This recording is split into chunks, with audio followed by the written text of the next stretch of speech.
Have you ever wondered how a young prince, barely out of his teenage years, might navigate the complexities of ruling an entire kingdom?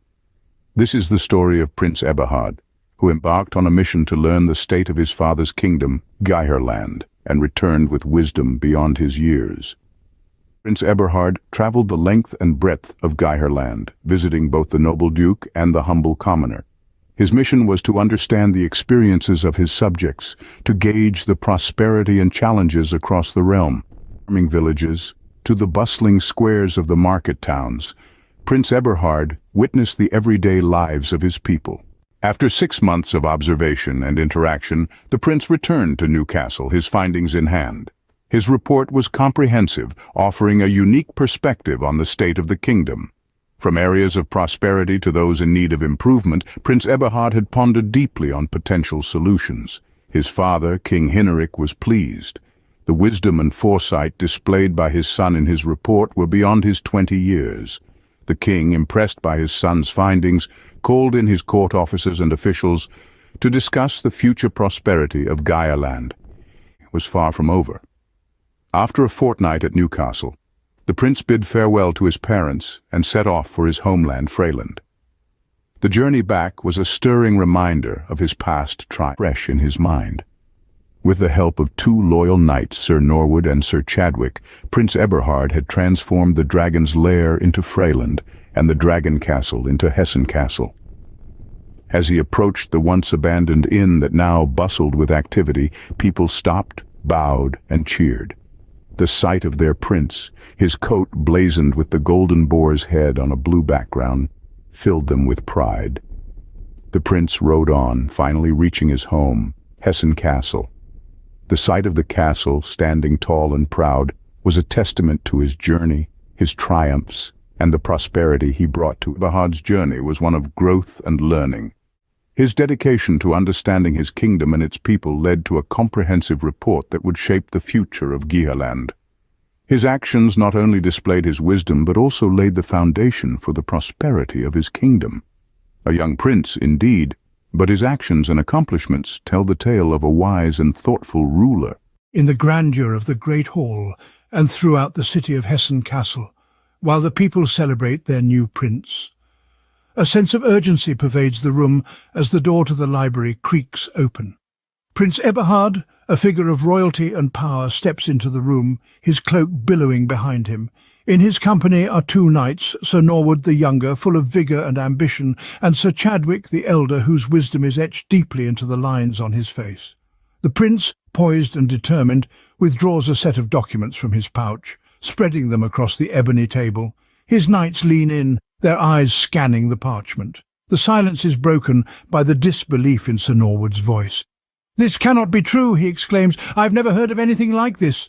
But Sir Chadwick, his eyes reflecting the flicker of a memory, adds, "When I was just a lad, an old man in my village would entertain us with such tales." Prince Eberhard, having listened to his knights, strides towards the bookshelf. He pulls out a large, dust-covered book. His fingers trace the pages until they rest on a brightly coloured page. "Yes," he murmurs, his voice echoing through the room. "This is what I thought." The page belongs to an old volume, a history of the world. The revelation stirs the room. The prince looks at his knights, determination gleaming in his eyes. "This may work," he states, "but we must act fast." The knights nod in agreement, their faces set with resolve. The documents, it seems, reveal a forgotten piece of history, a secret that could change their world. The prince and his knights, now armed with this knowledge, prepare for the challenges that lie ahead. Their course of action, to delve deeper into the past, to unearth the truth, and to use it in a way that could shape their future. Imagine yourself strolling along a mountain pass, when suddenly you're surrounded by a group of men, demanding a hefty toll for passage. What would you do? This is exactly the predicament Prince Eberhard of Geierland found himself in during his inspection of the impoverished dukedom of Cumberland. There he was, blocked on all sides by commoners, with the apparent leader stepping forward to challenge his right to free passage. Boldly, Eberhard asked, "Is this path not open to free passage?" The leader retorted, "Ah, yes, it is open for passage, but certainly not free. You must pay a toll of 50 silver pieces." Now Eberhard could have revealed his true identity, but instead he decided to play along. Laughing, he responded, 50 in silver. What do you take me for, the Duke of the land? I'm a mere freeman passing through. I work or hunt for my food. Everything I own is on my back, and it wouldn't amount to 10 silver pieces, let alone 50. However, I can offer you 30 copper coins to pass. The men, convinced by Eberhard's simple attire and calloused hands, the result of 2 weeks of chopping wood, agreed to his proposition. Give us 20 coins and be on your way, the leader declared, and so Eberhard did, sighing in relief as he walked away. Little did they know the gold coins hidden on his person. From then on, Eberhard chose to avoid the trail.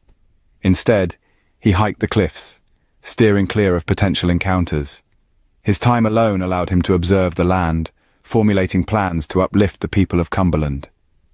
His keen eye discovered the wealth hidden within the mountains: granite, marble, gold and silver, all resources waiting to be harnessed. So, what can we learn from Prince Eberhard's encounter? Firstly, it's the art of negotiation, the importance of quick thinking, and the ability to blend in. Secondly, it's the power of observation and utilizing resources to their fullest potential for the betterment of society. Lastly, it's the realization that sometimes the most challenging paths lead to the most rewarding discoveries. Just as Eberhard's detour led him to the hidden wealth of Cumberland, life's unexpected turns might just lead us to our own treasure troves. So remember, every challenge is an opportunity in disguise, waiting to be unearthed.